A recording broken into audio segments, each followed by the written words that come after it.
வாங்க, தேவதையின் தங்க பரிசு கதை என்ன சொல்லுதுன்னு சட்டுன்னு பாத்துரலாம். இது பார்க்க ஒரு சாதாரண நாட்டுப்புற கதை மாதிரி தான் தெரியும். ஆனா இதுல ஒரு பெரிய விஷயம் இருக்கு.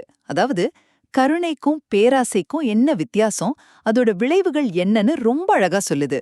கதையில வர்றது யாருன்னா, ஒரு ஏழை பொண்ணு, ஒரு தேவதை, அப்புறம் அவங்க பக்கத்து வீட்ல ஒரு பேராசை பிடிச்ச பெண். சரி, முதல் விஷயம், கருணைக்கு கிடைச்ச பரிசு. ஒரு ஏழை பொண்ணு இருக்கா இல்லையா, அவகிட்ட இருந்த கொஞ்ச சாப்பாட்ட மனசார ஒரு வயசான பாட்டியோட பகிர்ந்துக்கிறா. ஆனா அந்த பாட்டி நிஜத்துல யாரு தெரியுமா? ஒரு தேவதை. அடட, அந்த பொண்ணோட நல்ல மனச பார்த்து தேவதை நிறைய தங்க காசுகளை பரிசா கொடுக்கறாங்க. அடுத்து பாருங்க, பேராசைப்பட்டா என்ன ஆகும்னு.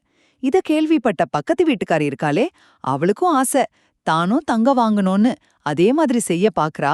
ஆனா பாருங்க, அவ மனசுல உள்நோக்கம் சரியில்லை, ரொம்ப கடுமையா நடந்துக்கிறா. அதனால என்னாச்சு, தேவதை அவளுக்கு தங்கத்துக்கு பதிலா கரிக்கட்டைய தான் குடுக்கறாங்க. பாத்தீங்களா? அப்ப கடைசியா இந்த கதை நமக்கு என்ன சொல்ல வருதுன்னா, நம்ம செய்யற உதவி வெளிப்பார்வைக்கு எப்படி இருக்கிறது முக்கியம் இல்ல, நம்ம மனசுல என்ன நினைச்சு செய்யறோங்கிறது தான் ரொம்ப முக்கியம். உண்மையான அக்கறையோட செய்யணும். மொத்தத்துல உண்மையான நல்ல மனசுக்கு எப்பவுமே நல்ல பலன் உண்டுங்கிறது தான் இந்த கதையோட சாரம்.